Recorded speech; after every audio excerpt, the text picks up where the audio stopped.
দেশকে নরকে পরিণত করেছিল শেখ হাসিনা বলে মন্তব্য করেছেন বিএনপির সিনিয়র যুগ্ম মহাসচিব রুহুল কবির রিজভী। তিনি বলেন, যারা শিশু কিশোরদের হত্যা করে তাদের আন্দোলনে কেউ সাড়া দেবে না। জনগণ প্রত্যাশা করছে আওয়ামী খুনিদের বিচার। আনসারুল ইসলামের ক্যামেরায় কাউসার আহমেদের রিপোর্টে দেখুন বিস্তারিত। অসহায় মানুষের পাশে দাঁড়িয়ে বিভিন্নভাবে তাদেরকে সহায়তায় কাজ করে যাচ্ছে আমরা বিএনপি পরিবার নামক সংগঠনটি। এই ধারাবাহিকতায় দলের কেন্দ্রীয় কার্যালয়ে এক প্রতিবন্ধীকে ১ লাখ টাকা দেওয়া হয় রিকশা কেনার জন্য। নগদ টাকা হাতে তুলে দেন বিএনপি সিনিয়র যুগ্ম মহাসচিব রুহুল কবির রিজভী। এর আগে বক্তব্যে তিনি বলেন, জুলাই আগস্টের গণ অভ্যুত্থানে যুবলীগ ছাত্রলীগের চেয়েও নিকৃষ্ট ভূমিকা পালন করেছে আইনশৃঙ্খলা বাহিনীর কিছু সদস্য।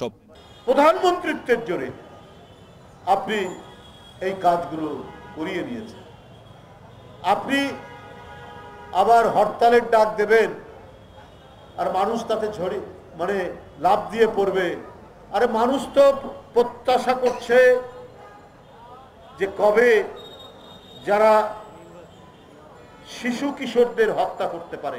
আইনশৃঙ্খলা পরিস্থিতির অবনতির বর্তমান প্রেক্ষাপট নিয়ে প্রশ্ন তুলে বিএনপির এই নেতা বলেন, এখনো কেন খুনিদের গ্রেফতার করা হচ্ছে না? ঢাকা শহরের বিভিন্ন জায়গায় শীর্ষ সন্ত্রাসীরা তাণ্ডব চালাচ্ছে, কই তাদের বিরুদ্ধে তো কোনো পদক্ষেপ দেখলাম না। অথচ এই পার্টি অফিস থেকে একটি মিছিল বের হওয়ার সাথে সাথে চারিদিক থেকে একেবারে মৌমাছির মতো তারা আক্রমণ করত সেই মিছিলের উপর। জুলাই আগস্ট গণ অভ্যুত্থানে শহীদদের খুনিরা কাদের সহযোগিতায় এখনো পালিয়ে রয়েছে তাদের চিহ্নিত করা হচ্ছে বলে জানান রুহুল কবির রিজভী। তার বিচার যদি এদেশের মানুষ দেখতে পায় তাহলে বুঝবে যে অন্তর্বর্তীকালীন সরকার যে সঠিক পথে এবং সাহসের সাথে তারা কাজ করছে। কাউসার আহমেদ, এশিয়ান টেলিভিশন, ঢাকা।